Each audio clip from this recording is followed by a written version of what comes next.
So by now you would have seen the trailers, watched it a gazillion times. Well, depending on just how much of a fanboy you are. Yes, ladies and gentlemen, welcome to 2016, the year of the shooter. I'm calling it, in the last 3 months of this year, well, that's my estimate by the way, we are getting not one but 3 huge mega blockbuster shooters. First up, the Infinity Ward Call of Duty game, creatively titled Call of Duty Infinite Warfare, which also sounds pretty darn depressing. I mean, come on, Infinite Warfare? Give peace a chance, guys. Yes, it's set in the future, like the previous 2 Call of Duties, but this one is set way in the future. They say you'll be on other planets and flying spaceships all around space. Well, that's what spaceships do, right? Flying around space. At least for multiplayer. I really hope though the single player does that as well. So yeah, it has freaking space. They showed us a bit of flying in a space fighter thingy, which I'm not sure how on the rails that was or how much you actually had control of it. This is after all a trailer, and you know I take trailers with a pinch of salt. I'm still skeptical about it though, considering the Infinity Ward we know is no more, since a lot of them have left or jumped ship to Respawn Entertainment, which gets me to the next game, which you probably wasn't expecting. Titanfall 2. Yes, remember Titanfall? Respawn seems to want to answer some of the complaints from the first game. Well, I certainly hope so.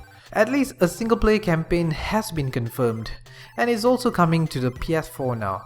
Not much is known about Titanfall 2, and it is in a rather tough spot, sandwiched between 2 bigger franchises, and if it releases too close to either of those two, Titanfall 2 might not make much of an impact, sales-wise. Finally, and I know you guys have been waiting for this one, Battlefield 1.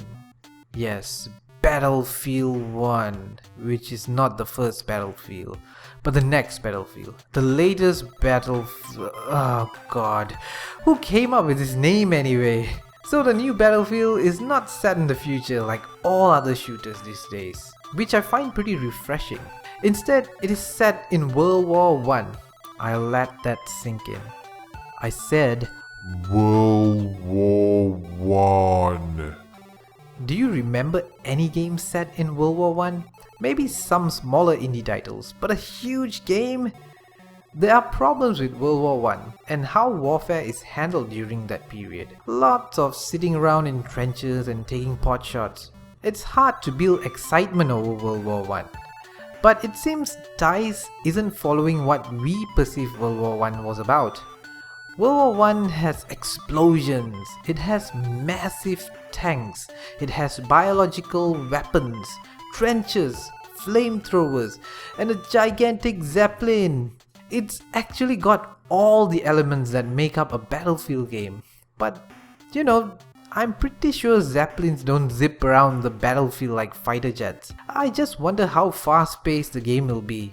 Surely DICE isn't at all interested much in presenting authenticity, at least in gameplay. We will learn more on all 3 games at this year's E3, which happens in June. That's next month. Perhaps then we'll get a clearer idea of what these games are trying to offer and whether they have a chance to carve up an audience in the same final quarter of the year. Which, to think about it, is pretty mad to think that there's going to be 3 games coming out in 3 months or 2 months or whatever. So what do you think of the new Call of Duty? Or are you excited for a World War I set Battlefield? Sound off in the comments below. Thanks for watching. As always, this is Rag Simulation Gamer signing off. I'll see you in the next video.